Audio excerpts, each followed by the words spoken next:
महिलाओं के लिए, लड़कियों के लिए बनाए गए कानून क्या पर्याप्त हैं? अगर हैं, तो कितने पर्याप्त हैं? अगर नहीं है, तो क्यों नहीं है? आज हम इसी विषय पर चर्चा करने के लिए पहुंचे हैं केएमसी नर्सिंग कॉलेज के स्टूडेंट्स के बीच। और एक टॉपिक एक ये भी रहेगा आज हमारा कि लड़कियों की उम्र की बात चल रही है कि लड़कियों की उम्र, शादी की उम्र 21 कर देनी चाहिए। क्या ये फैसला सही है? क्या ऐसा होना चाहिए? इसको लेकर कितनी सहमत है लड़कियां? आज हम पहुंचे हैं गर्ल्स के बीच, जानते हैं उनसे उनके विचार। मैं जानना चाहूंगी कि अभी एक विषय चल रहा है कि लड़कियों की जो उम्र है शादी की, जी वो 21 कर देनी चाहिए। अभी तक तो आपको पता है अभी कितनी उम्र है? जी मेरे हिसाब से जो अभी लड़कियों की उम्र है वो 18 साल है, बट मेरे ख्याल से जो उनकी उम्र है वो 21 साल कर देनी चाहिए, क्योंकि लड़कियों के साइकोलॉजिकल डेवलपमेंट में भी बहुत चेंजेस आ रहे हैं, जिस हिसाब से 21 साल एक मिनिमम एज है कि जिसमें लड़कियां शादी के लिए कैपेबल है, कि उनकी एज हम 21 साल कर सकते हैं। और जिससे कि 18 साल बहुत ही कम एज मानी गई है लड़कियों की शादी के लिए, क्योंकि उस टाइम पे लड़कियां खुद प्रिपेयर्ड नहीं होती एक तरीके से फैमिली वगैरह को अपने अंदर, मतलब एक तरीके से रिस्पॉन्सिबिलिटी लेने के लिए। जैसे 21 साल होती है, थोड़ा थोड़ा मेंटेलिटी की जो गर्ल्स है वो थोड़ा स्टेबल हो जाती है, एक फैमिली को किस तरीके से हैंडल करना है वो अपने आप को प्रिपेयर कर लेती है। तो यकीनन स्टूडेंट्स का ये कहना है कि 21 उम्र कर देनी चाहिए, क्योंकि मानसिक रूप से भी लड़कियां उसके लिए तैयार हो सकें। 21 उम्र कर देनी चाहिए। तो और भी लोग हैं, मैं जानना चाहूंगी आपसे कि अभी जो मौजूदा महिलाओं के लिए जो मौजूदा कानून व्यवस्था है, उसको लेकर आप जानते हैं, जागरूक हैं? आजकल तो गवर्नमेंट ने बहुत सही कानून व्यवस्था कर रखी है लड़कियों के लिए, प्रोटेक्शन भी है। बाहर पहले जा नहीं पाते थे, अब बाहर जाके लड़कियों के लिए सुविधा भी है काफी जैसे कि बसों में भी काफी सुविधा है। हम्म। तो काफी हद तक हमारे लिए बहुत अच्छी चीजें हो रही हैं जो सरकार कर रही है। अगर बदलाव के बारे में पूछूं कुछ और, उसमें कुछ और चाहते हो, कुछ ऐसा, कुछ क्या होना चाहिए? कुछ चेंज होना चाहिए या कुछ बढ़ना चाहिए या कुछ? चेंजेस तो बस लड़कियों के लिए इक्वालिटी, बस मेन यही है, और प्रोटेक्शन। तो लड़कियों के लिए इक्वालिटी और प्रोटेक्शन की बात की जा रही है।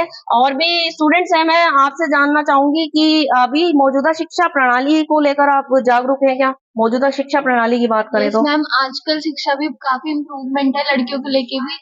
लड़के और लड़की दोनों ही इक्वली एबल है एजुकेशन प्राप्त करने के लिए, तो अभी एजुकेशन सिस्टम में तो कोई ऐसी खास दिक्कत नहीं है। तो युवा क्या चाहता है? अब आने वाले चुनाव, आने वाली सरकार से आने वाले चुनाव में युवा का मुद्दा क्या रहेगा? किस मुद्दे के आधार पर वोट करेगा युवा? मैम, हमें गर्ल्स के लेके थोड़ी सी और सेफ्टी बढ़ानी चाहिए, थोड़ा ट्रांसपोर्टेशन को भी ध्यान रखना चाहिए। कानून व्यवस्थाओं में सबसे बड़ा बदलाव अगर चाहती हो तो क्या चाहोगे आप? कानून व्यवस्था में हमें अवेयरनेस प्रोग्राम्स चलाने चाहिए गवर्नमेंट को हमारी, कि ज्यादा से ज्यादा फीमेल्स अवेयर रहे हमारे हेल्पलाइन नंबर्स के बारे में, इन सब चीजों के बारे मतलब व्यवस्थाएं तो हैं लेकिन जागरूकता में नहीं है। जागरूकता नहीं। तो यकीनन गर्ल्स का ये भी कहना है कि व्यवस्थाएं तो बहुत सारी है लेकिन जागरूकता की कमी है, जिसको बढ़ाने की आवश्यकता है। और भी स्टूडेंट्स हैं हमारे साथ। मैं आपसे जानना चाहूंगी, अभी जो महिलाओं के लिए मौजूदा कानून है, वो क्या पर्याप्त है आपकी नजर में, या कुछ उसमें तेजी होने की आवश्यकता है या कुछ बदलाव होने की आवश्यकता है? मुझे लगता है कि बदलाव होने की आवश्यकता है। अभी भी गर्ल्स अभी भी इतनी सेफ नहीं है, रेप इतने होते हैं आज के, मतलब आज के टाइम में भी इतनी जो गर्ल्स की सेफ्टी है वो मतलब है, लेकिन उतनी नहीं है। तो जो उसके ऊपर काम होना चाहिए और वो बढ़नी चाहिए गर्ल्स के क्या लिए। समाधान है आपकी नजर में? जागरूकता होनी चाहिए पहले तो, सबसे पहले, और हेल्पलाइन नंबर मतलब सबके, सबको पहुंच पहुंच के पास होने चाहिए, मतलब सबके पास पहुंच जाने चाहिए, ये सब होना चाहिए। सबकी पहुंच में व्यवस्था की सारी जानकारी होनी चाहिए, जागरूकता की कमी है ऐसा बताया जा रहा है। मैं आपसे जानना चाहूंगी, अभी एक टॉपिक पे बात हो रही थी जो मैंने अभी चर्चा करी थी कि लड़कियों की उम्र जो है शादी की वो 21 कर देनी चाहिए 18 से। इस पर चर्चाएं चल रही हैं ऐसा कानून बनाने की। तो कितना सहमत हैं इस फैसले से? अगर हैं तो क्यों? ये एज 21 इसलिए कर देनी चाहिए 18 तक, तो क्योंकि वो प्रॉपर समझ ही नहीं पाती हैं कि उन्हें कैसे आगे सरवाइव करना है, फैमिली में कैसे वो रह सकती हैं। तो उन्हें एक तो अपनी करियर पे फोकस करने के लिए भी टाइम मिल जाना चाहिए, इसीलिए, क्योंकि 18 तक तो प्रॉपर वो सोच ही नहीं पाती कि क्या उन्हें आगे जाके करना है नहीं। तभी अगर उनकी शादी करा दी जाएगी तो फिर वो फ्यूचर का भी उनका कुछ प्लान नहीं रहता और वो गृहस्थी में ही फंस जाती हैं। क्या मुद्दा रहेगा? जो लड़कियां वोटर है उनका क्या मुद्दा रहेगा इस बार? मैम, सबसे पहले तो लड़कियों की सेफ्टी सबसे बड़ा मुद्दा है। जो ये रेप केसेस चल रहे हैं, एआई सिस्टम से सबसे बड़ा स्कैम चल रहा है कि उनकी फोटोज ली जाती हैं सोशल मीडिया से, आजकल सभी सोशल मीडिया पे हैं, उससे फोटोज ली जाएंगी और उनकी न्यूड पिक्चर बना दी जाती है, कुछ भी बना दिया जाता है। उनका जिससे उनके ऊपर बहुत बुरा प्रभाव पड़ता है, सुसाइड केसेस बढ़ रहे हैं, तो ये इस चीज को इम्प्रूव करना चाहिए। साइबर क्राइम को लेकर ही जागरूकता की बात कर रही हैं, साइबर क्राइम को लेकर सख्ती होनी चाहिए, ऐसी बात यहाँ की जा रही है। और भी गर्ल्स से मैं जानना चाहूंगी, नई शिक्षा नीति के बारे में जानते हैं आप? जी। कितनी कितनी अच्छी है या कितनी बेकार, क्या एजुकेशन कमी है सिस्टम उसमें? हमारी कंट्री का वैसे तो बहुत ही अच्छा है, लेकिन मैं एक ऐड ऑन कराना चाहती हूँ इस चीज में। एक व्यू है मेरा कि हम अपनी प्रोटेक्शन खुद कर सकते हैं। अगर हम फिजिकल प्रोटेक्शन की बात करें तो हम अपनी प्रोटेक्शन खुद कर सकते हैं। जैसे कि हम English, Hindi, maths, social science ये सब स्कूल में पढ़ाते हैं, तो व्हाई नॉट हम क्यों ये ना ऐड करें कि एक सेल्फ डिफेंस की क्लासेस भी हम उसमें ऐड कर दें, तो हम ओके। सेल्फ प्रोटेक्टेड रहेंगे, हमें किसी की प्रोटेक्शन की कोई जरूरत नहीं है। और as far as education, education बहुत अच्छा है हमारे देश का, उसमें कुछ खास जरूरत नहीं है ऐसा तो कुछ ऐड सेल्फ कराने डिफेंस की। का एक सेल्फ चीज डिफेंस शुरू ज्यादा कर देनी चाहिए। जरूरी है। यकीनन एजुकेशन सिस्टम तो अच्छा बताया जा रहा है, लेकिन उसमें सेल्फ डिफेंस की क्लासेस जरूरी कर देनी चाहिए।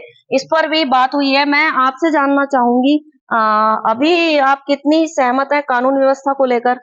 कानून व्यवस्था तो सही है, पर लड़कियों के लिए जैसे प्रोटेक्शन है, जैसे उन्हें एजुकेशन लेने जा रही है, कोचिंग्स वगैरह, तो ट्रांसपोर्ट सिस्टम अच्छा होना चाहिए, प्रोवाइड कराना चाहिए उन्हें। ट्रांसपोर्ट सिस्टम अच्छा होना चाहिए हमारा, क्योंकि वो कभी नहीं जा पाती हैं ट्रांसपोर्ट की वजह से, लेट होने की वजह से, हम्म। तो इसमें इम्प्रूवमेंट होना चाहिए।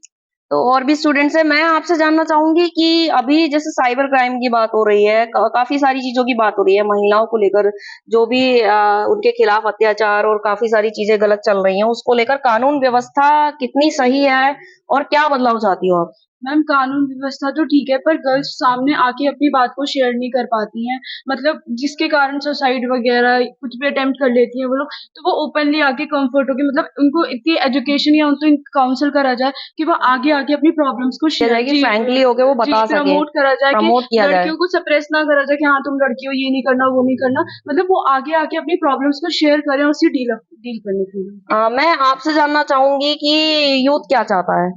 यूथ ये चाहता है कि लड़कियों में मेनली कि जो अगर हम बाहर जा रहे हैं तो हम बिल्कुल सेफ फील नहीं करते।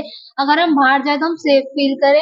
वो ऐसा हो सकता है कि हम कैमरे लगाए, रोडों पे बोला है कि गवर्नमेंट ने कि रोड पे जो है कैमरे लग रहे हैं, पर ऐसा नहीं है, हर रोड पे कैमरेज नहीं होते हैं। लड़कियां फील नहीं कर पाती सेफ अपने आप को, इस वजह से ज्यादातर हमें लड़कियों को बाहर जाने में दिक्कत होती है। बस हम दिन में ही फील सेफ करते हैं। तो यकीनन साइबर क्राइम को लेकर बदलाव की बात हो रही है। साइबर क्राइम में तेजी होनी चाहिए, सख्ती होनी चाहिए। जैसा कि बताया कि कम एज के लोग भी 18 साल की उम्र के बनके और ऐप खोल लेते हैं और फर्जी बहुत चीजें चल रही हैं। यकीनन साइबर क्राइम को लेकर सख्ती होनी चाहिए। लड़कियों के लिए एक ट्रांसपोर्टेशन की व्यवस्था होनी चाहिए। काफी सारी चीजें हैं, निकल कर आई हैं यहाँ से, और हम आगे भी चर्चा करते रहेंगे। वीडियो जर्नलिस्ट शिवम अग्रवाल के साथ मैं स्वाति भाटिया, दैनिक जागरण 9 मेरठ।